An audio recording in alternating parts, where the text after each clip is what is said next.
Greetings, Mr. and Mrs. Middle America and all the ships at sea.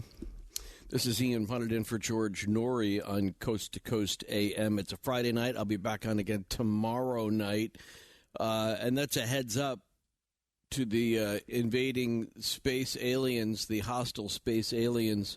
Remember, eat the Canadians first. And it looked like some people from Illinois might have been on the menu. There's a story that's on coasttocoastam.com about the Prophetstown police chief off-duty Wednesday when he got a call from Todd's Tire and Auto, where a crowd had gathered to watch a mysterious object in the sky. It's a good story. You'll find it on our website, along with some details and connections with our guests for the next couple of nights. We'll get into the junk science thing coming up tomorrow night for people who have been convicted of crimes that they did not commit. They're often the victim of junk science.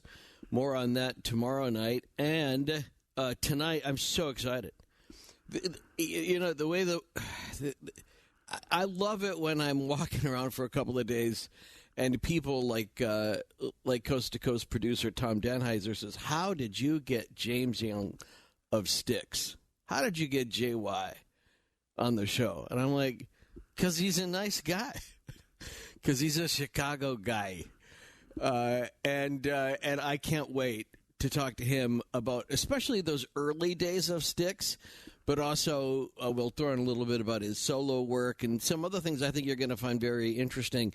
And then we'll do open lines on the way, too, because it's Friday night. It's fun on Coast to Coast AM. This is Ian Punnett.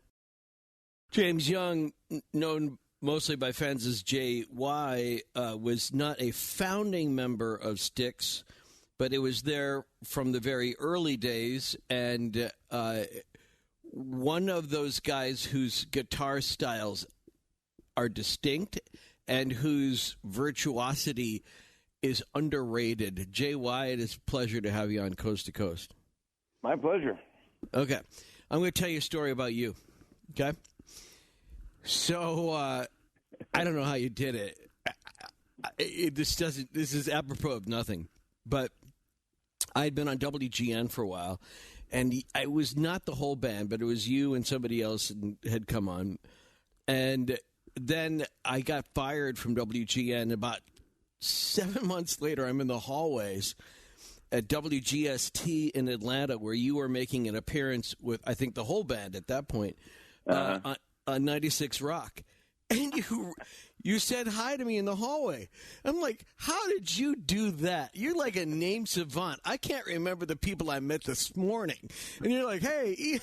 It's like, okay, that was you should run for governor, because that is a gift that you can remember anybody like that. So it's a pleasure to talk to you again after all these years.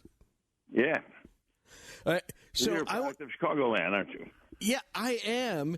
And I was just talking to somebody about how special I think that is, especially with regard to bands like Styx, because I think all over the country, I mean, we all know disc jockeys and morning hosts, and I mean, a million people in the business. But I got to know Styx when you were back on Wooden Nickel. I remember Styx when people were still stapling, posters of you guys up on walls and telephone poles. That's how long I feel like I've known this band. Well, every large enterprise starts with some small idea, and we just kept working at it and believed in ourselves, and we were fortunate to get signed to a record label that was pretty good to start with, and then we were fortunate enough to be able to get out of that contract. Yeah. Really, the thing started exploding.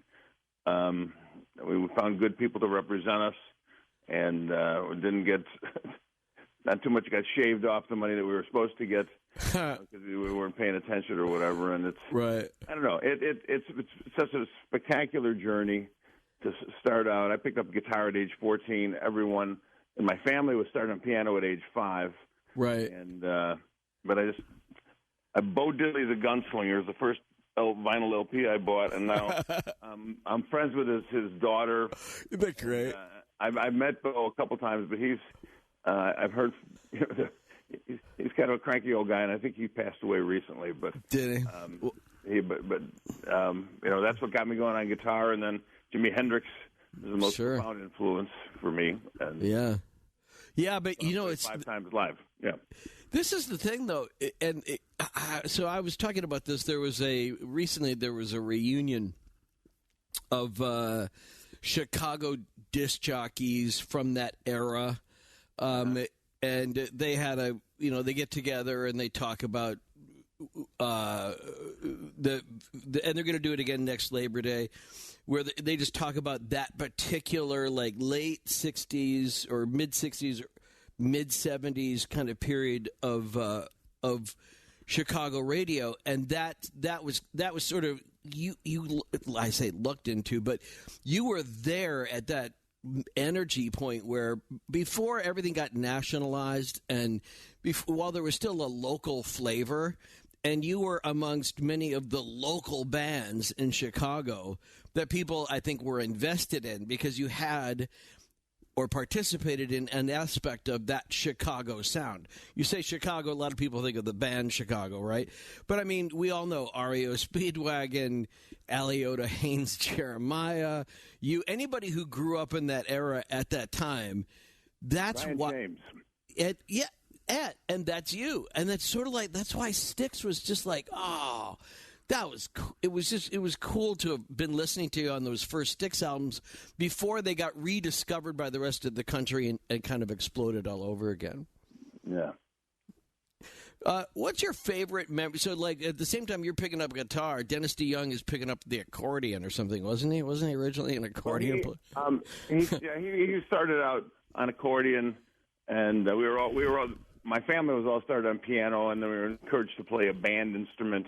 And I had 2 older sisters. One played the oboe and the glockenspiel, and the other one played the clarinet. I love that. So I took the clarinets because I kind of like Pete Fountain and some of that New Orleans jazz he was doing. And my other brother, who was quite talented and in the band with me at that time, not Styx, but the band that I had before Styx,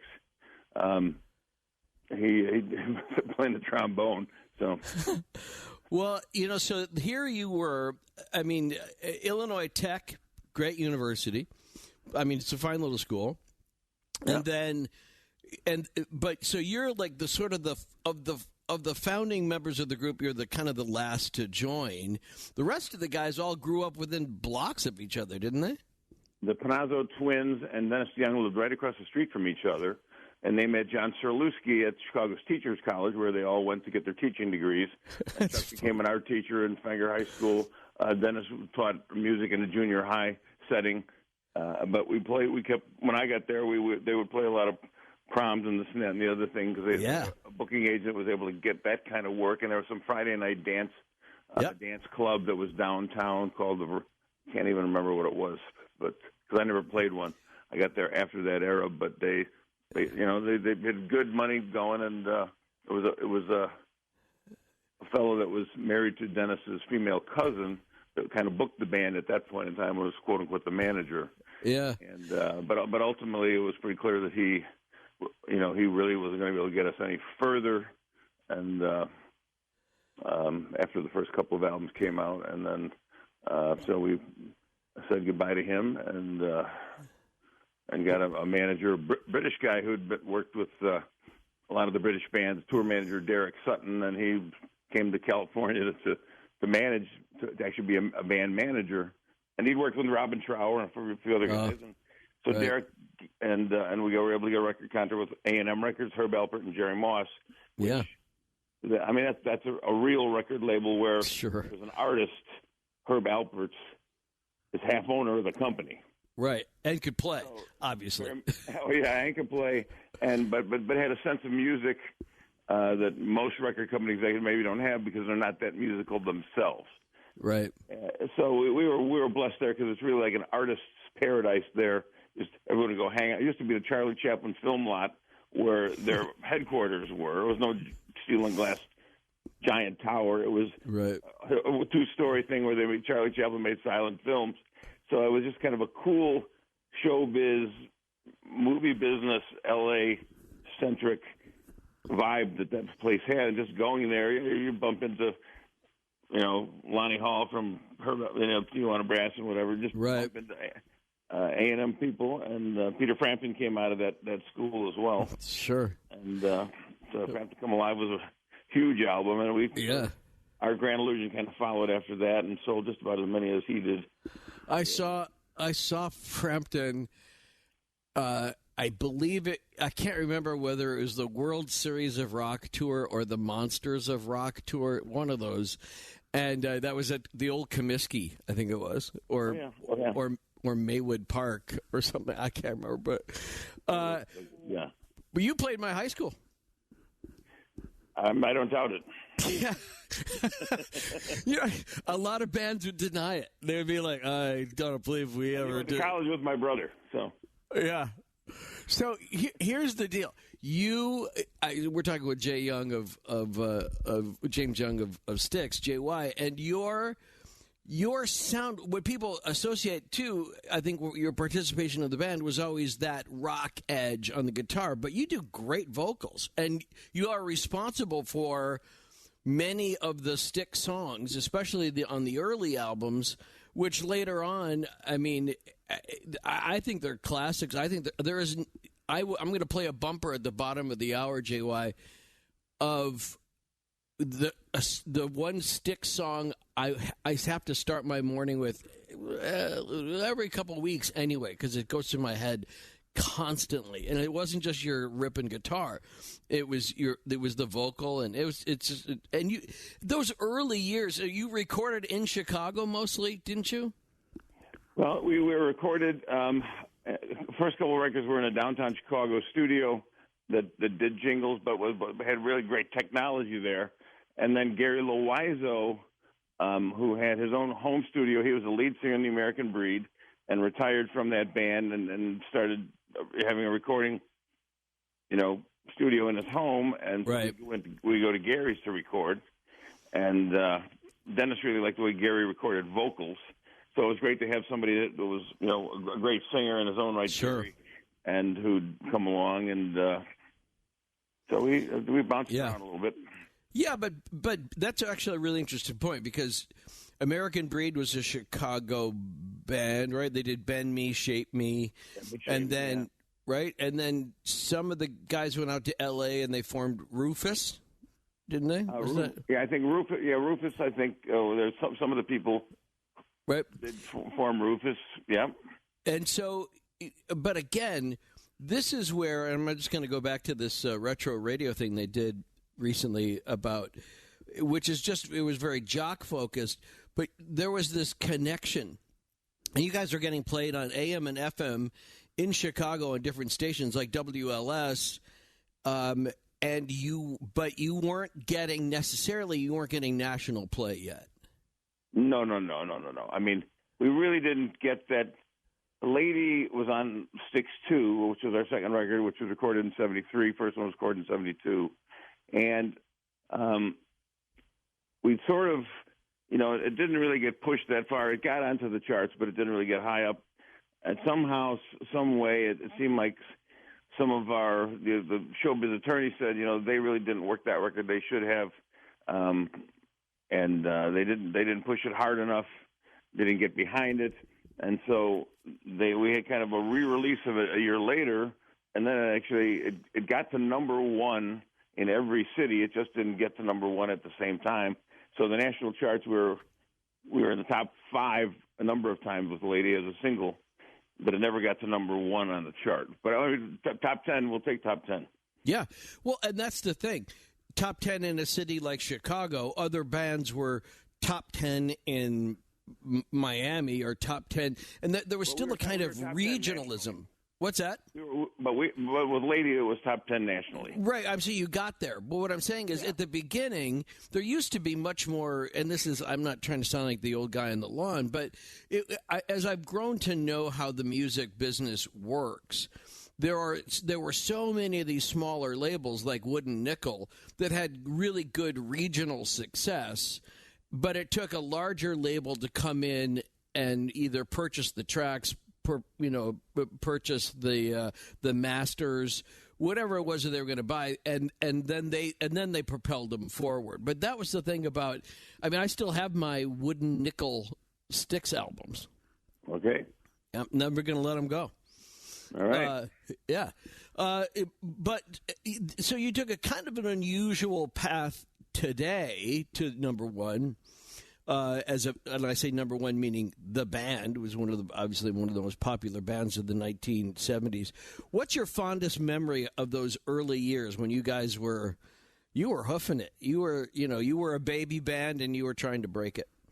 Well, I mean, we rode in a motorhome, and our three crew guys were in a big old box truck that and carried the gear, and then all the PA systems and everything we dealt with. The production for the shows was far different than it is today. It was evolving, but we anywhere they were willing to pay us, we kind of went there. Right. And then all of a sudden, somebody like Little Rock, Arkansas, a lady actually became number one in Little Rock, Arkansas, the first go around. And KAAY, which is a 50,000 watt thing like WLS, right, is in Chicago. I could drive around in my car and hear KAAY every night. There was a guy named Clyde Clifford who had kind of a psychedelic show going on down there. And so we became popular in Little Rock. We went and played Little Rock. It was the first real city we played outside of Illinois, and we get into Wisconsin, quite a bit, and of course into Indiana and Michigan. But it took a while to spread the whole thing. We just had to keep at it, and we did. Yeah, and at the same time, your roles within the band of Styx. I mean, you were all excellent musicians, but you could hear the growth as songwriters, and I think it's been said fairly, maybe, that you were the George Harrison of Styx, right? That if Tommy Shaw and right, yeah. That's a fair example, I would say. Yeah, you take that. I mean, that's cool. And Styx had, we talk about the progressive rock has kind of come back as a term, but that prog rock of the early 70s, that was its own thing. Well, I mean, there's a lot of British bands that really got into the prog before we did, and we were just trying to embrace that in a way that we could still do our music. And I mean, ultimately, the pinnacle of the 70s for us was the Grand Illusion album. Right. Which, great album. Was released on 7/7/77. Right. 7 million copies, and it was our 7th album. Right. It was a great album. Yeah, I love it. I'm going to be playing something from that for a bumper, but that's still not the Styx song that I start my morning with. You'll hear me say, if you were here in my house, because I'm getting ready, I teach at Kansas State, and I will turn to Alexa. I'll say, Alexa, play, and you pop up all the time. I'll play you that one in just a minute as a bumper. Okay. But, yeah, could you guess? I mean, I don't know. Could you guess? What you would play? Yeah, like early 70s for people that knew you well at the very early years. Well, Best Thing was our first single to chart at all. But Lady was then right. A single. The third record, Virtually Nothing, emerged nationally, and the fourth record was Man of Miracles, which that was kind of a dip, wasn't it? That was an off-speed album for you all. Well, it was I don't know. We did that it was rather low tech comparatively to what followed, right? And so. Yeah. But anyway, right, so, then Equinox, the first record we did for A&M, that really made that was really the next. That's a great album. Great album. All right, so I'm just setting that up. I'm throwing that out there. And it's funny because if I had to picture you, honestly, I mean you're a handsome man, JY. You are. But if I had to picture you, it's with that mall poodle do and I'm, honestly, that sort of spaceman shirt you had with the shoulder pads on it, the kind of the Rick James thing you had going on. That's how I picture you. Well, we got into those jumpsuits. Yes, we did. Do you still have those I wouldn't call them costumes. But would you still have that regalia from the early years or even the mid years? They're probably hidden in my attic somewhere. Okay, Smithsonian, dude. I'm saying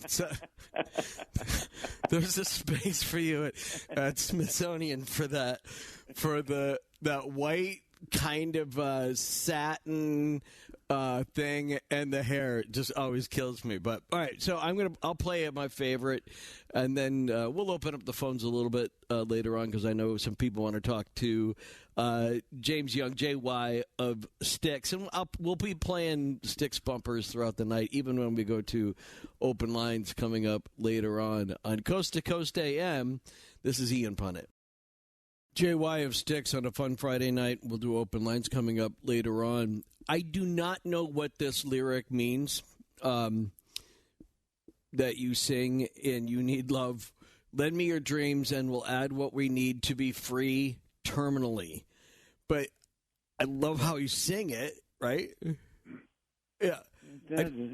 Yeah. To be free terminally. Terminally? No, that's the wrong lyric. Okay, good. Because I don't know what terminal freedom meant. It was like, but that was what my friends used to sing. Like that was the lyric, and I thought, okay, well, sure. I mean, definitely.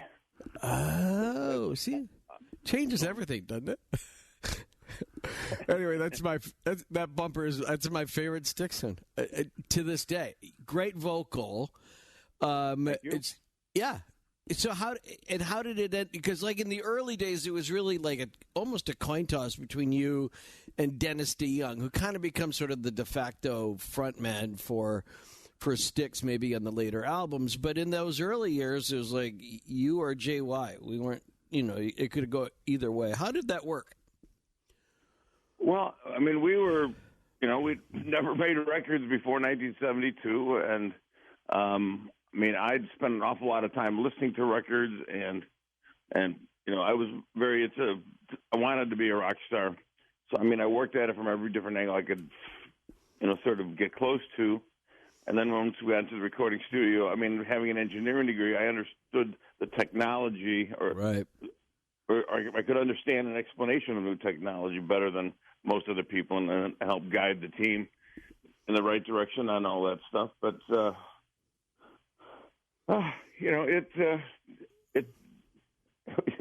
baby steps is all I can say about the wood nickel era and what was sure. next was Equinox, but being with A&M Records for that Equinox record, that made so much of a difference. I mean, they had their song "Sweet Madam Blue" that took off in Canada off that one, and it not in Western Canada didn't think much of it, but the province of Quebec, their color is blue, and they thought the song was about their province. Oh, Quebec. cool. No wonder the other part didn't like it. They've always had that little rivalry going. One of our favorite songs to still play. So okay, but there are. I'm telling you, you know this better than anybody. There are band dynamics, right? Where a band comes out with one great album, and then their sophomore album kind of sucks, and then you never hear from them again. And there are egos that develop with a little bit of success, or people that they're going to go take a bank job. They're like tired of the road or whatever.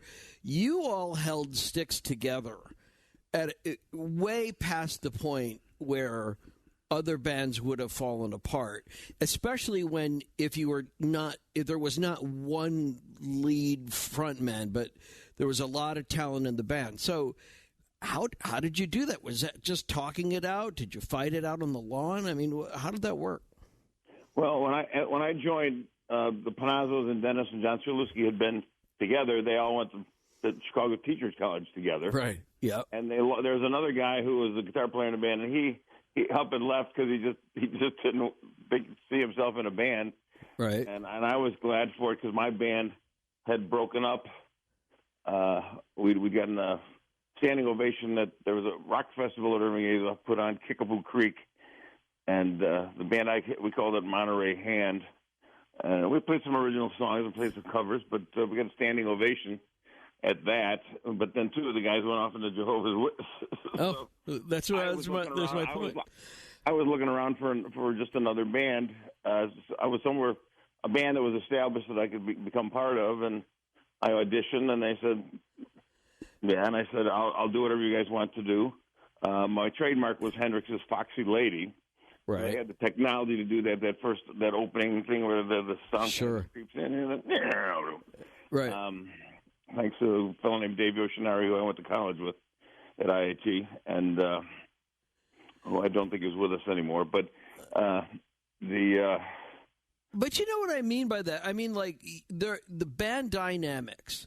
It's like everybody's great sometimes on the way up, and then the fissures start to develop, and then it doesn't. The band success doesn't draw everybody together; it starts to push them apart. Well, I mean, whoever writes the song, that's something. If it's solely credited to Dennis, he's going to get paid more money. We sort of form our own publishing company, so the band members would share on the publisher's side, which is split half with the writer or writers. Right. And so we did sort of, but that there was definitely there was confrontation over that whole thing. Was there? Everybody was out there. Everybody's out busting their butt on the road, away from home, this and that, and then all of a sudden the money started pouring into Dennis' pocket, and so we all agreed that we would share equally on the publisher's side. That's good. That kind of helped it. And when you start selling T-shirts and concert tickets, I mean, there's no division there. That's the collective, and you divide up the profits of what's left over. Yeah. But you know, it's funny because again, to use the parallel, George Harrison said that it was the publishing rights that kept him off some of those early albums because Lennon and McCartney didn't want to give up the space. You know, they liked the money coming in. But still, then because you didn't write that song, right? But that you sang vocal on that, and that was cool. And then there's other stuff that you and Tommy Shaw had done. By the way, I was there. I wasn't around it, but I was there the night that Tommy Shaw met Gene in Nashville. His wife. She was from Clarksville. Yeah. And so she was there, and a friend of mine is the one who introduced them. And it was like, yeah. And I was on the air at 103 KDF in Nashville at the time. And I heard later on from that mutual friend, they're like, "Hey, wow, he and Gene really hit it off." And I'm like, "Really? That's cool." And then next thing you know, like 5 years later, 10 years later, they're still together. That's pretty cool. That's kind of rare. Happily together. Yeah. So Styx starts to grow, obviously. I mean, and you go from being a successful regional or a growing national act, a dependable act, to a stadium band, and that had to have been. I mean, that's beyond every musician's dream, isn't it? Well, I mean, we weren't headlining stadiums, but there was a lot of stadium shows where they'd throw like 10 rock bands on there: Blue Oyster Cult, Kiss, Styx, Black Oak, Arkansas, those names. And so we wouldn't necessarily ever get the headline slot, but we get a crack at the audience, and I don't know, we were very strong live with the vocals. Everybody could hit their notes, and a lot of traveling, and the separation from your families, got in the way of some people's marriages to a point. Right. Not mine, but it's so there's all those sort of internal things where your family, you can't desert your family completely, but you kind of had to spend a whole lot more time away from home than anybody had ever been used to having. But then the money started really pouring in, though. So that was if we were getting paid, we got to be out there doing something with it to get paid for. And What does it mean to you to be a Capitalism. Chicago band? Well, I mean, Chicago I view as the home of the blues, and I was very much into the Chicago blues prior to Styx, and I'd gone and seen probably more rock concerts than the rest of them combined. Right. Because when I was at IIT,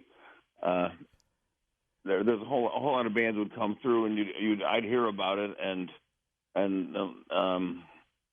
so I first heard Jimi Hendrix record was right there, and there's a fellow named Paul Petradis who grew up in Roseland, who was in one of these local bands, but he was always very bright, clever man, but he's kind of stuck playing the blues still. right. He didn't want to go pop, and I think the rest of us wanted the career to, if this can be lucrative, let's have it.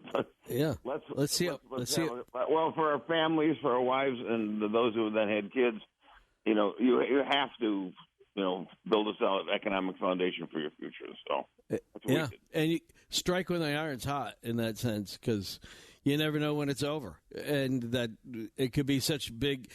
But you ended up riding this wave.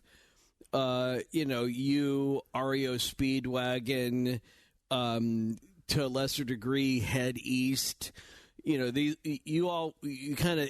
made a national name for yourself that sort of branded that sound. And it's usually tight vocals, or in the case of, You Need Love too. That's a tough song to play. That's a lot of, I hear that, and I hear, a lot of hours spent getting those notes exactly right along with the drums, or it falls apart. Well, you have to keep working at it until it's right. But with multi-track recording, you can take a second crack at it, and if you beat the first one, then you can wipe the first track off, and keep improving it that way, or you can punch in little parts of the thing. It doesn't have to be done as a complete performance. That's the beauty of multi-track recording. That if the engineer is really good, he can just punch in for a little thing and get rid of a mistake, so you don't hear it. Right. I think we both know bands that were great in studio and played horribly live, and you guys, you were a great live band, and that's because that I think it's because you had that sort of, I don't know, this sounds patronizing, I don't mean to, but had that kind of workman kind of sound of people who were really practicing, and your trajectory as a band was not just together but individually. You all got better as the albums came out. The songwriting got better, everything got better, and that was the neat thing. That's why I think Grand Illusion, your seventh album, is considered one of your best, and one of the best albums from the 70s, is because you built up to that. It wasn't just like you had one great debut album and the rest of them are like, yeah, there was a good track on album 3, but you guys were really you were hoofing it. No, the Grand Illusion was where we really came into stride. And then Pieces of Eight after that with a Renegade on there. I mean, Renegade found so many uses at football games and sporting events and whatever these days. And then people hear it and they go crazy. Yeah. It's on my bumper list for tonight. And it partly is because it's lasted so well. It really wears well as a rock record. So you all grow, you get to be bigger. Styx becomes really kind of, I mean, it's certainly among teenagers and the record buying public. Styx is a household name. People look forward to your albums. They camp out the night before. I mean, it's all the cool stuff that usually comes along with that kind of success. And Dennis, you have different sound. You can tell who was writing the song almost, right. Because there was a certain, but it seemed like within reason, you all were good in supporting each other in those Dennis D. Young ballads, or when Tommy Shaw was doing one of his one of those songs where he had all these different time signatures. How did that work? Well, I don't recall us doing stuff with a whole lot of different time signatures. And if anyone did that, I was probably the guilty one on that. I was okay. I was enchanted by a group called the Mahavishnu Orchestra, right? Of which a Chicagoan named Jerry Goodman was played guitar and violin in that context. And Jerry just a great guy. I love that guy. And so, then when I heard that, I went and did a solo record with Jan Hammer, who was the keyboardist in that, who did the Miami Vice theme and a bunch of other stuff. So, I was thinking of Fooling Yourself, as because it has all those kind of neat little twists and turns. All right, hang on. More from JY from Styx. I think we're going to open up the phones early because there's going to be so many people who are going to want to talk to you. I know my Twitter's blowing up, or Twixter, or whatever we're calling it these days. So we'll give you the numbers that you need to join the conversation with JY of Styx, and then we'll do open lines coming up later on tonight. On Coast to Coast AM, this is Ian Punnett.